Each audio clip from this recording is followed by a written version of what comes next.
Okay, sweetheart, it's time to get up. We got some work to do today. What do you think about that? Oh yeah, a little bit of choke. Does that feel good? Give you a couple pumps here. You gonna start for me? Let's try it. Oh yeah.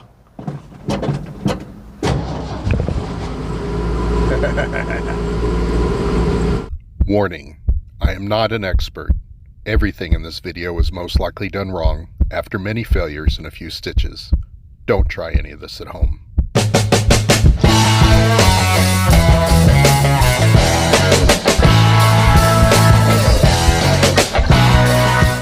Dad, did you shoot the shop? No. Okay, don't tell Mom. Hey there, good friends of YouTube. Welcome back to the channel. We're here today, back with our 1967 F250. You know, she doesn't have a name yet. We're gonna have to figure that out because I think she's gonna be on here a good bit as we work through her. So if you guys have an idea for a name, just leave that down in the comments. Maybe Blueberry or Old Blue, or Campfire or Weenie Roast, you know, something fun. Just let me know down in the comments. We've got a few things we need to do today. My goal today is we got her back on the road in the last video and just traveled a mile down the road and back, but there were still some issues that really would preclude me from taking it down the highway. So I want to do that today. I'd like to get it down on the highway. So there's three major things we got to work on. Number one, I want to get the fuel system off of the portable fuel tank and onto the main tank of the truck. So we're gonna work through that. The other thing is I've got no brake lights at all. I've got parking lights. I could pull those out, you know, to simulate the old brake lights, but I'd sure like to get some regular old brake lights going. So we need to do that. I've got no headlights, but that's okay today. And the last thing is we need just a little bit more brakes. So I'd like to see why we were unable to bleed the back brakes and see if we can get that going. I do have some parts. I don't know that we're gonna get them all installed today.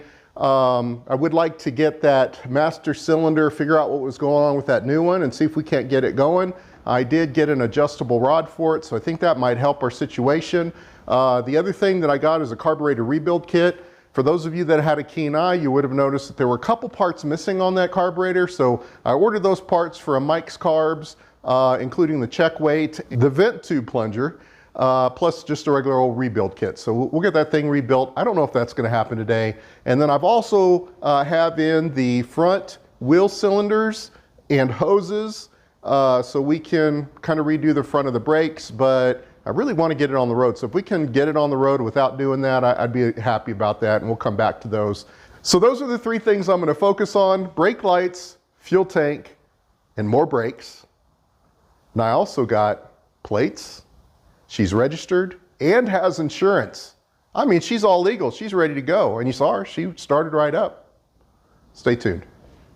Okay, so if you'll remember from the old video, or from the last video, we bypassed the fuel tank by putting in this hose here to this little 2.5 gallon fuel tank, and I put a fuel filter on her. I don't have any hose clamps on here. I didn't have hose clamps that day, so I'll get those installed today. What I'm thinking we're going to do is I want to drain the tank. So I've got my, I've got this old fuel pump here. And I think what we'll do is we'll just connect it after the fuel filter, and we'll just drain it into a 5 gallon fuel tank. And we'll see how much debris we get clogged up in the filter. And that'll tell us kind of what kind of condition the tank's in. I don't want to pull the tank today.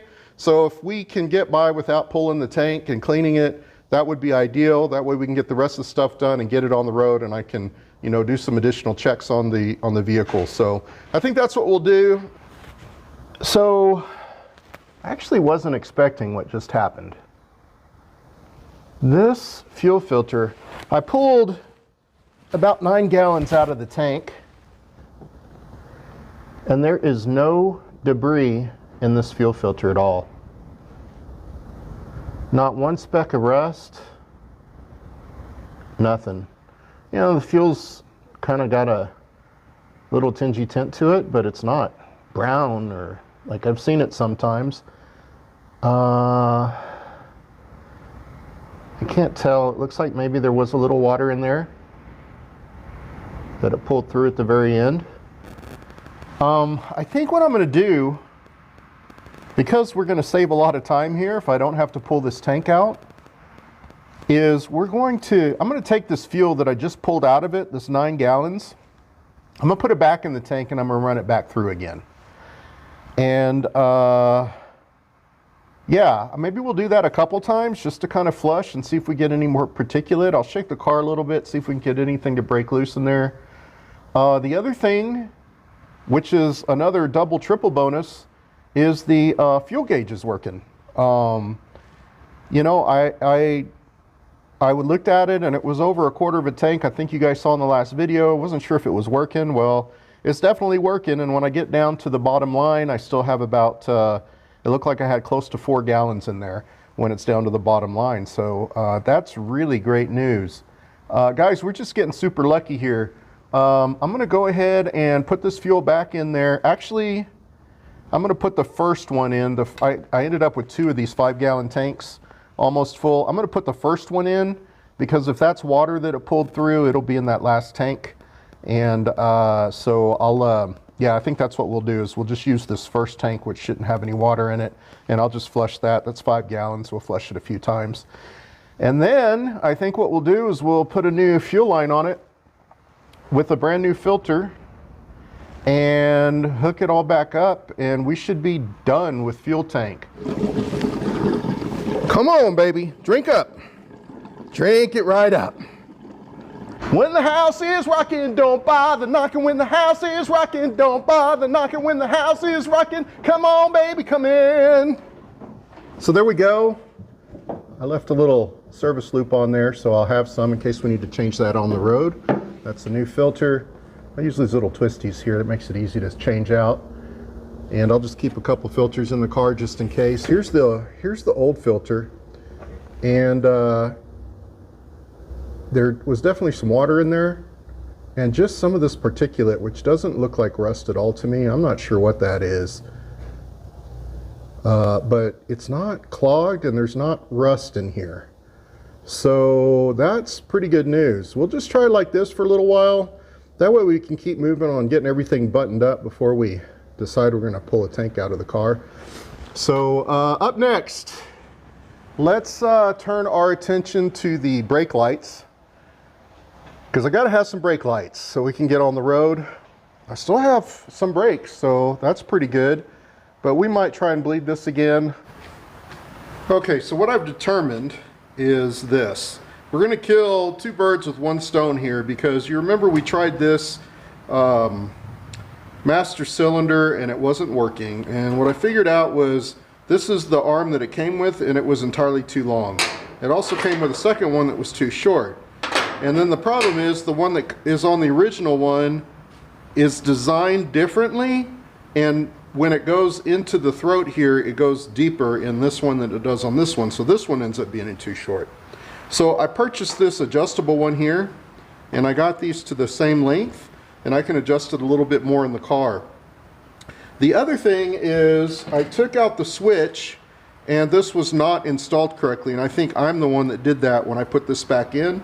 So I got all this figured out. The switch is working. It just wasn't wasn't installed correctly, so I was having some trouble getting it to work. So with that said, I'm going to go ahead and install the master cylinder and get that on the car. We'll install this the same brake switch that we had on there and get it all in, and I think we'll be good, which means we'll have a new master cylinder and we'll have our brake switch sorted. So let me get all this in. All right, guys, I think we got it here. My son's in there giving the old pushies on there. There we go. Hey, there you go. All set. And we got a new master cylinder. So all I got to do now is see if we can bleed the rear brakes. I need to re-bleed the front brakes, so we'll get started on that. So here's the deal. I still can't get the rears to bleed at all. And what I figured out is it's clogged somewhere in there. It just, no brake fluid's getting back there. I don't have time to figure that out if we're going to get this on the road. But I've run into a couple more issues. I went ahead and lifted both sides.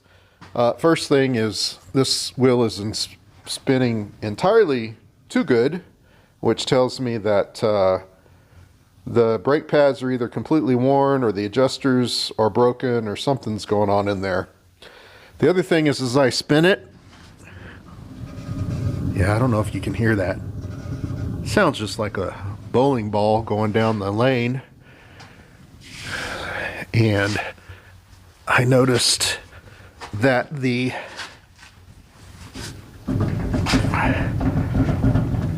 bearing is either shot or it's not tightened down very good. So we're going to have something to look in there, figure out what's going on with the bearing. You know, this is why I say you shouldn't do too many inspections, because it's just more crap you're going to find you're going to want to fix. I don't have any bearings.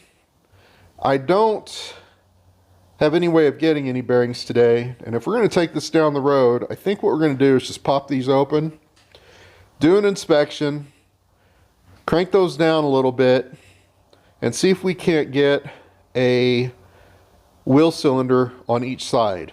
I can only bleed the driver's side. The passenger side I'm unable to bleed because I cannot get the bleed nipple off or unscrewed. It is frozen solid, and in the process of trying everything, I broke it. So that side's for sure going to have to be done. So I think what we'll do is we'll start on the passenger side, since I know I've got at least one brake here, and if I jack up that side, no harm, no foul. So let me get things set up. We'll go over there and see if we can't get that done.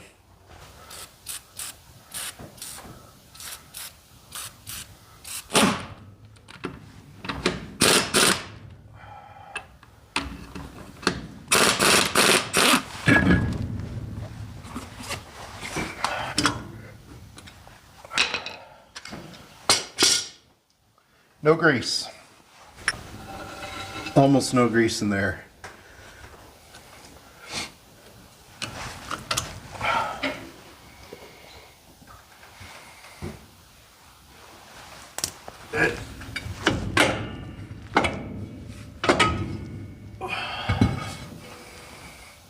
Yep. She broke. All right. So the good news here is these pads look pretty good. There's plenty on them. Almost new. Bad news is this spring here is gone. Goes in here somewhere. So let me just shoot this with some brake clean. We should be good there. The rotor is no deep gouges in here, but it looks like when they replaced the pads, maybe they didn't get the rotors turned. There is a lip or up here, so these need to be turned.